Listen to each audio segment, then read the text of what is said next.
Maligayang pagbabalik mga kasolida, Treasure Boxing Promotion announcement. Grabe naman ang kalaban ni Casimiro, mas masahol pa sa tune-up fight.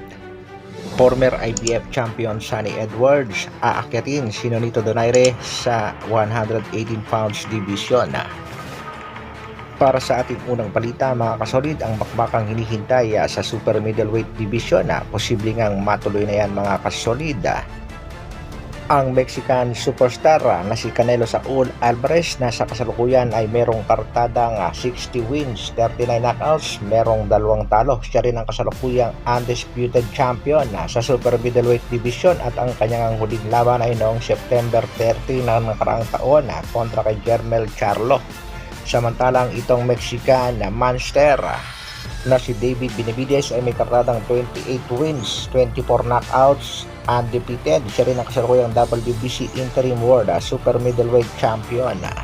Posible nga hindi na makaiwas itong si Canelo Alvarez matapos magbigay ng pahayag ang WBC President na si Mauricio Sulaiman. WBC President Mauricio Sulaiman states that David Benavidez is the mandatory challenger for undisputed Super Middleweight Champion Canelo Alvarez. At dahil nga dyan mga kasolida, posibleng mag-utos na ng bakbakan itong WBC President. Pero ayon dito kay Mauricio Sulaiman, pagbibigyan niya muna itong si Canelo Alvarez na lumaban ngayong Mayo 4. Hindi pa nga binanggit kung sino ang kalaban. At pagkatapos nga daw ng laban na yan mga kasolida, ay ito na si David Benavidez ang sunod na makakalaban nitong Mexican superstar. Samantala, Sunny Edwards desididong labanan ang ating pangbatong si The Filipino Flash Nonito Donaire Jr. Ayon nga kay Edwards, I would forget every ambition of fighting anyone else right now for a chance to share the ring with you. I can make 118 na. Iyan nga naging response nitong si Sunny Edwards sa pagtatanggol nitong Donaire Coppola sa Omega Boxing Promotion, especially dito kay Christian Araneta. Matapos ngang mabalitaan ng Donaire Coppola na inire-request nitong si Sunny Edwards dito kay Matchroom Boxing promoter Mr. Eddie Hearn na gusto niyang makalaban ng bagong kampiyon na si Benatina Chiga. Pero hindi nga pabor dyan itong Donaire Coppola. Ipinagtanggol naman ni Nonito itong si Rachel kay Sunny Edwards at sinabi nga she is defending a Philippine boxer who has worked his way to earn the spot in 118 pounds. Araneta is a hard-working kid that should not be taken advantage of or shove around just because of boxing politics. Matatandaan natin sinabi nitong si Rachel Donaire kay Edwards, respectfully, that ring does not give you Lord of the Rings powers or anything. Tila nag-init na rin ang ating pangbatong si Nonito Donaire Jr. I'm not subsweding anyone bro, in this was not about me and Sunny idiot. It was Araneta versus Chinga if I knew anything.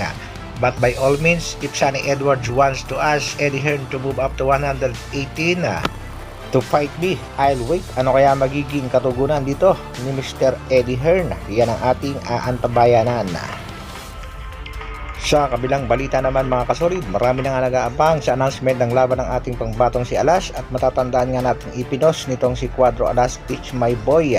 Eto ngayon mga kasolid, thanks to my promoter, announcement soon for my next upcoming tune-up fight. Stay tuned. Matindi rin talaga ang mga haters at bashers ng ating pangbatong si Cuadro Alas, Jan Casimiro, dahil nabigyan agad siya ng kalaban record ng next opponent tapos matatalo pa utol mo. 10 wins, 11 losses. Grabe naman ang ibinigay ng haters na kalaban ng ating pangbatong si Alas. Ito nga daw ay si Takuya Fujioka na may kartadang 10 wins at 11 losses. Mas masahol pa sa tune-up fight yan mga kasolid. Masyadong minamaliit itong mga Japanese promoter at lalong lalo na ang ating pangbatong si Cuadro Alas, Jan Casimiro na kasalukuyang number 1 sa mga Pinoy boxers na aktiba sa Pilipinas. Sa latest post nga na itong Treasure Boxing Promotion ay hindi pa naman nabanggit kung sino ang makakalaban ng ating pangbatong si Angas ng Pinas, pero may maganda nga pasubali Meron nga daw interesting card sa undercard ng laban nitong si Japanese Master Naoya Inoue. Hindi kaya si Cuadro-Las Janel Casimiro ang sinasabi at tinutukoy nitong mga Japanese promoter. At posible nga kayang maging undercard ang ating pangbatong si Cuadro-Las sa laban nitong Japanese Master na si Naoya Inoue. Yan ang ating antabayanan. Ang official announcement ng Treasure Boxing Promotion. Abangan din natin mga kasolid ang katugunan nitong si Mr. Eddie Herna sa mga binitawang salita ng ating pangbatong si The Filipino Plus Nonito Donaire Jr. At shoutout din dito kay TJ Duheni. At shoutout din dito kay Sam Goodman.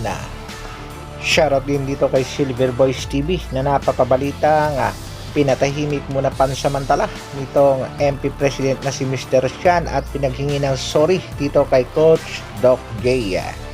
Hanggang dito na lang muna mga kasolid. Maraming salamat sa patuloy na pagsuporta at panonood. Isang like naman dyan at sa mga bagong mapapadaan sa ating munting channel, pasubscribe na rin. Mabuhay Dr. Alvin Vlogs. Brrr.